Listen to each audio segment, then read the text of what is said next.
Part 1. The Whisper of Pain. Sometimes pain doesn't shout. It doesn't come crashing like a storm. Sometimes pain whispers. Quietly, constantly, without warning. It's in the way your chest feels tight when you wake up. It's in the silence between your texts. It's in the smile you force when someone asks, "Are you okay?" You say, "I'm fine," but you're not. You're holding your breath every day, praying that something will shift, anything, but nothing does. And that silence, that stillness that surrounds pain, it's louder than any scream you've ever heard. Because pain isn't just what breaks you. It's what changes you, from the inside out. You stop trusting as easily. You laugh a little less freely. You begin to walk through life like you're on glass, carefully, slowly, afraid to break again. And the worst part? No one notices. They don't see the war you're fighting behind your eyes. They don't feel the emptiness sitting in your chest like a stone. They don't know that every night you lie awake thinking, "Is this it? Will it always feel like this?" But listen closely. You're not broken. You're not weak. You're just tired of pretending to be strong. And this is where healing begins. Not with pretending, not with faking smiles, but by facing the whisper of pain and finally listening. Because maybe, just maybe, pain isn't here to destroy you. Maybe it's here to wake you up. Part 2. The Silent Battles. Most people never see your hardest battles, because they're the ones you fight alone. No crowds, no applause, just you, trying to hold yourself together in the middle of another breakdown. You wake up tired, even after 8 hours of sleep. You show up to work, to family, to friends, but you're not really there. Your mind is stuck somewhere between trying to be okay and trying not to fall apart again. And still, you smile. You joke. You say it's just been a long week. But the truth, it's been a long life lately. You see, pain doesn't always show itself as tears. Sometimes it shows up as silence, as distance, as, "I'm just tired." You cancel plans not because you don't care, but because it's exhausting pretending to be someone you're not, someone who's fine. And the people around you, they may mean well. They'll say things like, "You've got so much to be grateful for. Just think positive. Everyone goes through stuff." But those words, they don't heal. They only remind you how unseen your pain really is. Because this isn't about gratitude. This is about survival. This is about waking up and choosing to breathe, even when breathing feels heavy. This is about dragging your heart through another day, even though it feels like it's made of broken glass. But listen, every silent battle you fought, every moment you wanted to give up but didn't, every day you got out of bed when you had every reason, and that makes you braver than most people will ever understand. Part 3. When the world turns away. There's a pain that cuts deeper than heartbreak. It's the pain of being abandoned when you needed someone the most. Not during your best, but during your worst. When your hands were trembling, when your voice was weak, when your eyes held tears you couldn't explain. That's when you looked around and no one was there. No calls, no texts, no "how are you really?" Just silence. And that silence screamed louder than your thoughts ever could. You begin to ask yourself, was I too much? Was I too broken? Did they ever care at all? You scroll past their stories. You watch them laugh, move on, live freely, while you're still trying to breathe through the weight of your own chest. And that breaks something inside of you. Not just your heart, but your faith. Faith in people, faith in connection, faith in the idea that someone will stay when things get messy. Because it's easy to love someone when they're glowing, when they're strong, when they're winning. But real love? That's shown when someone sits beside you in your darkness and says, "I'm not leaving. Not now. Not ever." But maybe you never had that. Maybe all you had was yourself. And you kept hoping someone would come save you, but no one came. So you did the only thing left to do. You saved yourself. And even though you still carry the scars of being left behind, you also carry the strength of someone who learned how to walk through the fire, alone. And maybe, just maybe, that was never weakness. That was the beginning of your becoming. Part 4. the lie of I'm fine. There's a moment, maybe you know it, when someone looks at you and says, "Are you okay?" And you pause. You feel your throat tighten, your eyes sting, because the truth is screaming inside you. But instead, you smile. And you say those two words that hide everything. I'm fine. That's the biggest lie most of us tell, not out of pride, not out of strength, but out of fear. Because what if they don't understand? What if your pain makes them uncomfortable? What if opening up just makes you feel even more alone? So you stay quiet. You carry your hurt like it's a secret. You become a master at pretending. You laugh at the right time. You show up when you're falling apart. You post quotes about strength, when deep down, you're barely holding it together. And the world claps for your resilience. But no one sees the cost. No one sees the nights you cry with the lights off, the moments you sit in silence, staring at the wall asking, what's the point? Because I'm fine isn't the truth. It's a shield, a survival mechanism, a way to keep the world from seeing just how broken you feel. But here's the thing. You don't have to carry it all alone. You don't have to smile through every storm. You're allowed to not be okay. You're allowed to say, I'm struggling. And no, that doesn't make you weak. It makes you honest. It makes you human. It makes you free. Because the moment you stop hiding your pain is the moment you start healing it. Part 5, the breaking point. There comes a moment when the weight becomes too much. You hold it together for days, weeks, sometimes even years. But one day, it all cracks. And it's not dramatic. It's not loud. Sometimes it's as quiet as sitting alone in your room, staring at the floor, unable to move. You feel numb, or maybe you feel everything, all at once. Pain, regret, guilt, shame, rage, grief. And you finally say the words you swore you'd never admit. I can't do this anymore. That's the breaking point. And the world? It doesn't stop spinning. The notifications keep coming. The deadlines don't wait. But you shatter. And maybe no one sees it. Maybe you go through the motions. You eat, you reply, you function. But inside, you're gone. And here's what no one tells you. Breaking down isn't failure. It's a response to pain you were never meant to carry alone. It's the soul's way of saying, please, no more pretending. Please, rest. Please, feel me. And I know you're scared to fall apart. You've spent so long being the strong one, the reliable one, the one who holds everyone else up. But who holds you? Let this moment break you if it has to. Let the walls crumble. Let the tears fall. Because sometimes you have to break in order to rebuild. Not into who you were, but into who you were always meant to be. And if you're there now, at the edge, in the dark, feeling like it's all too much, I want you to hear this. This is not the end of your story. This is just the chapter where everything starts to change. Part 6, healing is not linear. People talk about healing like it's a straight road, like one day you just decide to move on, and suddenly the pain disappears. But that's not how it works, is it? Healing isn't clean. It's not Instagram quotes and morning meditations. It's messy, ugly, lonely. One day you feel hopeful. You're smiling again, laughing even. You think, maybe I'm finally okay. And then out of nowhere, a smell, a song, a place, a memory, and suddenly you're back on the floor, gasping for air. And you feel like you've failed. You start overthinking. Why am I still hurting? I thought I was past this. What's wrong with me? But listen carefully. Nothing is wrong with you. This is what healing looks like. Progress, then relapse. Joy, then sorrow. 2 steps forward, 1 heartbreak back. Healing isn't a destination. It's a dance between remembering and releasing. It's learning how to live with the scars without letting them bleed again.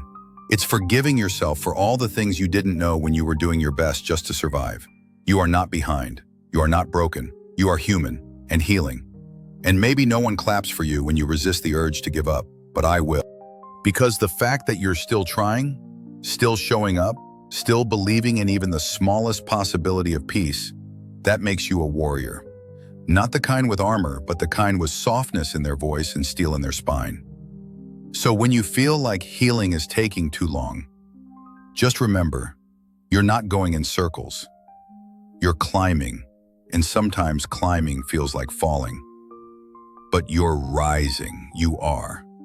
Even if no one sees it yet, not unnecessary. Part 7. The warrior inside. They'll never understand what you've been through. Not really. Not the nights you cried into your pillow so no one would hear. Not the mornings where getting out of bed felt like climbing a mountain with no air.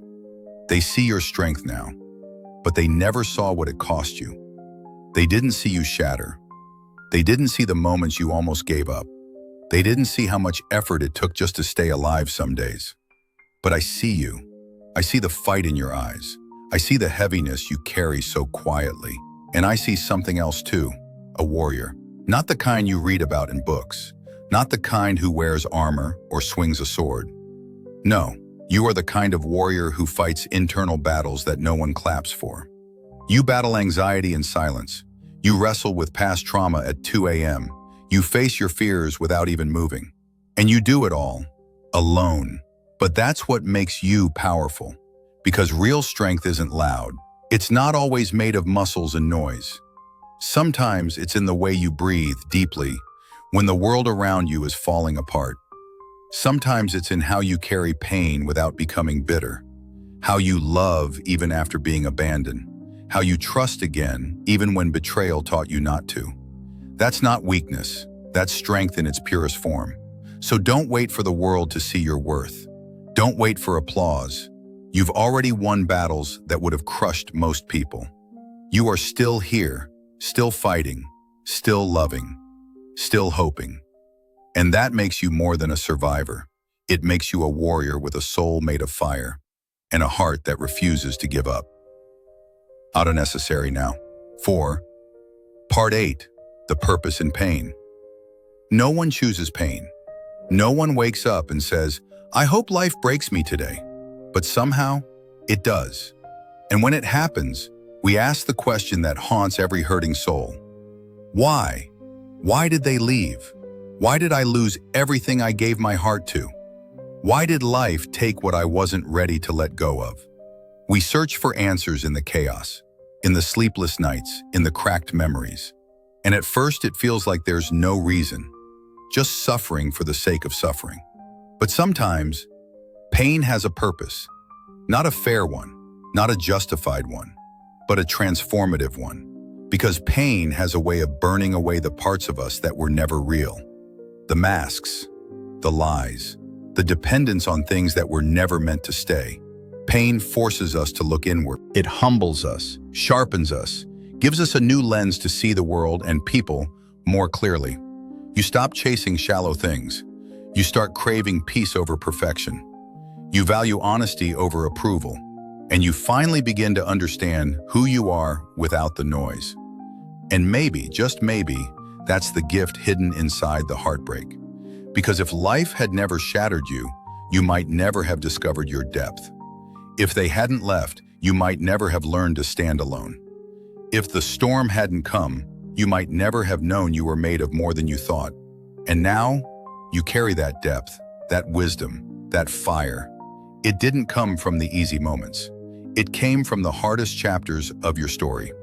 Pain didn't just break you. It birthed a version of you that no comfort ever could.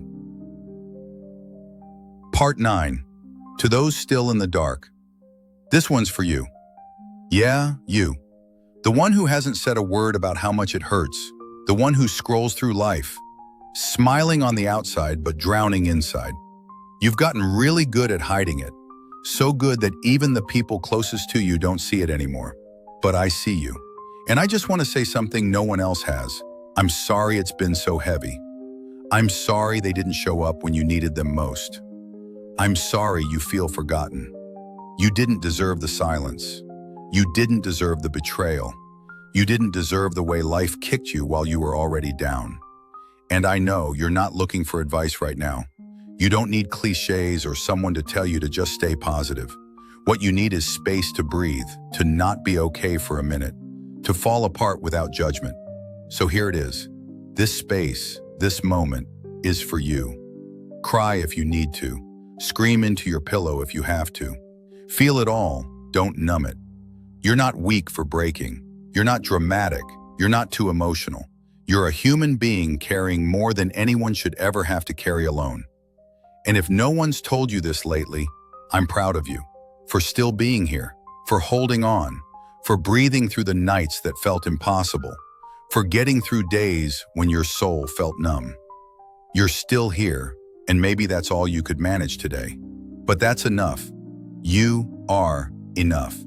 Not because you're strong every second, but because you keep going, even in the dark. And one day, maybe not today, you'll look back and realize, even in the silence, you were never truly alone. Part 10, Becoming. You won't wake up one day suddenly healed. There won't be a moment where all the pain disappears. No dramatic moment, no final scene. But slowly, quietly, you'll start to change. You'll laugh and realize it's real this time. You'll stand up for yourself and not feel guilty about it. You'll look in the mirror and see not what's missing, but what remains. The storm didn't destroy you. It shaped you. And no, you're not the same person anymore. Stronger where it counts. You don't trust as easily, but when you do, it's real. You don't speak as much, but when you do, it means something. You've become someone who feels deeply, but no longer breaks when things go quiet. You've stopped begging for closure, because now you are the closure. And the people who once hurt you? You no longer want revenge. You want peace. You want freedom. Because healing didn't make you hard, it made you clear. Clear about who you are. Clear about what you deserve. Clear about what you'll never tolerate again. And maybe, just maybe, the pain didn't come to ruin you. Maybe it came to reveal you, the real you, the version of you that could only emerge after the old one broke wide open. You didn't just survive, you became. Not because life made it easy, but because you refused to stay broken. You made art out of suffering. You made meaning out of mess. You made you out of the ashes. And that, right there, is your rebirth. Part 11, the quiet between the storms. After pain, there is silence. Not peace, not yet. Just quiet. And at first, it's unsettling. You've grown used to the chaos, used to overthinking, over-explaining, overstretching. So when it all goes still, you don't know what to do with it. You start waiting for the next thing to go wrong. You pace through the calm like it's too good to trust. Because when you've lived in survival mode for too long, safety feels like a lie. But let me tell you something. This quiet you feel now, it's not emptiness. It's space. Space for your soul to breathe. Space for your heart to stop clenching. Space for your spirit to slowly return to you. You've lived so long in the fire you forgot how soft the air feels when it doesn't burn. So don't rush to fill the silence. Don't run back to what hurt you just because it's familiar. Learn to sit in the stillness. Learn to trust it. Because peace doesn't shout. It doesn't beg for attention. It waits, softly, patiently, until you're ready to hear it. And once you do, you'll never settle for noise again. Part 12, carrying what was never yours. You were the one who held it together, for them, for everyone. You carried the blame, the weight of their silence, the consequences of things you never caused. You apologized for emotions they triggered. You fixed messes they created. You kept the peace by destroying your own. Because somewhere along the line, you learned that love means sacrifice, that being good means staying quiet, that your pain should come second, or not at all. But here's what no one taught you. You were never meant to carry what broke you, and you were never meant to fix what someone else destroyed. Their inability to love you properly, that's not your burden. Their leaving, not your fault. You're not responsible for their wounds, even if they bled all over you. So now, let this be the moment you begin to set it down. The guilt, the shame. Let it go. You don't have to carry what doesn't belong to you. You don't have to hold everyone else up at the expense of falling apart yourself. It's okay to put it down. It's okay to rest. It's okay to finally say, this was never mine to hold. And Part 13, the return to yourself. For so long, you shaped yourself to fit the world around you. You became who they needed you to be. You smiled when you wanted to scream. You stayed when every part of you begged to run. And slowly, piece by piece, you disappeared. You forgot what made you laugh, what lit your eyes up, what felt like home in your own soul.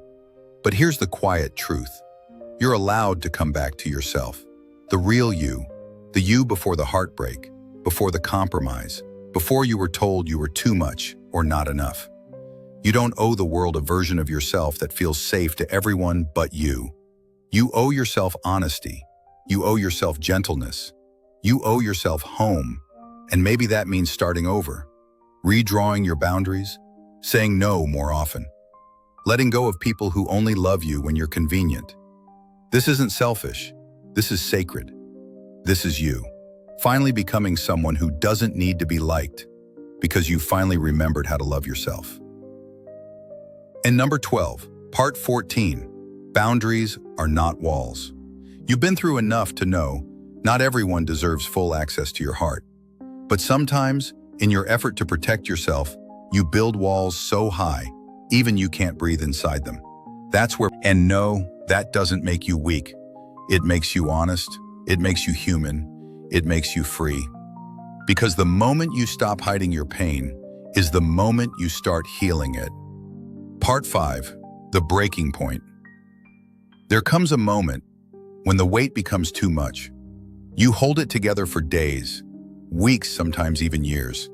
But one day, it all cracks. And it's not dramatic. It's not loud. Sometimes it's as quiet as sitting alone in your room, staring at the floor, unable to move. You feel numb, or maybe you feel everything, all at once. Pain, regret, guilt, shame, rage, grief. And you finally say the words you swore you'd never admit. I can't do this anymore. That's the breaking point. And the world? It doesn't stop spinning. The notifications keep coming. The deadlines don't wait. But you shatter. And maybe no one sees it. Maybe you go through the motions. You eat, you reply, you function, but inside, you're gone. And here's what no one tells you. Breaking down isn't failure. It's a response to pain you were never meant to carry alone. It's the soul's way of saying, please, no more pretending. Please, rest. Please, feel me. And I know you're scared to fall apart. You've spent so long being the strong one, the reliable one, the one who holds everyone else up. But who holds you? Let this moment break you if it has to. Let the walls crumble. Let the tears fall. Because sometimes you have to break in order to rebuild. Not into who you were, but into who you were always meant to be. And if you're there now, at the edge, in the dark, feeling like it's all too much, I want you to hear this. This is not the end of your story. This is just the chapter where everything starts to change. Part 6. Healing is not linear. People talk about healing like it's a straight road. Like one day you just decide to move on, and suddenly the pain disappears. But that's not how it works, is it? Healing isn't clean. It's not Instagram quotes and morning meditations. It's messy, ugly, lonely. One day, you feel hopeful. You're smiling again, laughing even. You think, maybe I'm finally okay. And then out of nowhere, a smell, a song, a place, a memory, and suddenly, you're back on the floor, gasping for air. And you feel like you failed. You start overthinking. Why am I still hurting? I thought I was past this. What's wrong with me? But listen carefully. Nothing is wrong with you. This is what healing looks like. Progress, then relapse. Joy, then sorrow. 2 steps forward, 1 heartbreak back. Healing isn't a destination. It's a dance between remembering and releasing. It's learning how to live with the scars without letting them bleed again. It's forgiving yourself for all the things you did. But here's the truth. Letting go is not giving up. Letting go is choosing you. It's choosing peace over patterns, freedom over fear, growth over guilt. It's not the end of your love story. It's the beginning of your rebirth. So unclench your hands, release the weight. Say goodbye, not just to them, but to the version of you that believed love had to hurt to be real. You're not walking away because you're weak. You're walking away because finally you're strong enough to. Part 16. You don't owe them forever. Just because they were part of your past doesn't mean they deserve a seat in your future.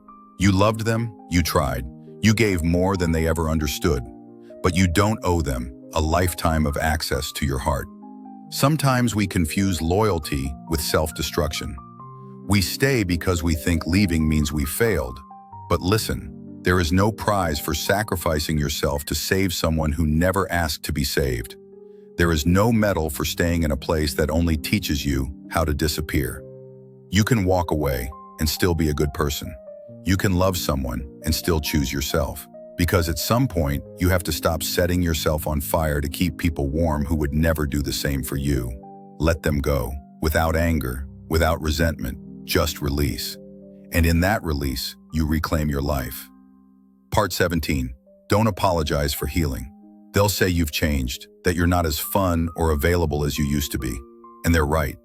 Because healing changed your priorities. It shifted your values. It forced you to see what was breaking you and choose better. You stopped showing up for people who only drained you. You started saying no. You created boundaries they can't manipulate anymore. And now they're uncomfortable. Not because you hurt them, but because they can't use the old version of you anymore. Let them be uncomfortable. That's not your burden. You didn't do all this work to return to the person who broke just to be accepted. You didn't crawl through the darkness to become small again. So stop apologizing for your growth. Stop softening your truth to protect fragile egos. Stop watering yourself down to make others comfortable. This version of you, the one who's healing, she deserves to be here, unapologetically. Part 18, the power of choosing you. There comes a moment when you get tired of chasing, tired of proving, tired of being the only one who shows up with a full heart. And in that moment, something shifts. You stop waiting for the text. You stop hoping they'll change. You stop begging the universe to fix what keeps breaking you. And instead, you choose yourself. Not out of ego, but out of survival. You start showing up for the one person who's never left you. You. You feed your soul. You listen to your body. You protect your peace like it's sacred, because it is. And no, it's not always easy. Some days, it'll feel lonely. Some nights, you'll question if you made the right call. But deep down, you'll feel something else too. Freedom. The kind that only comes when you stop abandoning yourself for people who never learned how to stay. Part 19. You are not too much. You've been told it before. You're too sensitive. You're too emotional. You care too much. As if your depth is a flaw. As if feeling deeply is something to apologize for. But let me tell you something. You are not too much. You are exactly enough. Your empathy is not a weakness. Your sensitivity is not a burden. Your capacity to love is not excessive. It's rare. It's powerful. It's what sets you apart in a world that numbs itself to feel safe. You don't have to shrink. You don't have to be quieter. You don't have to harden just to fit into places never meant for you. You were never made to be lukewarm. You are fire. You are oceans. You are thunder and soft skin. And the right people, they won't just tolerate your depth, they'll dive into it. So stop editing who you are to make others comfortable.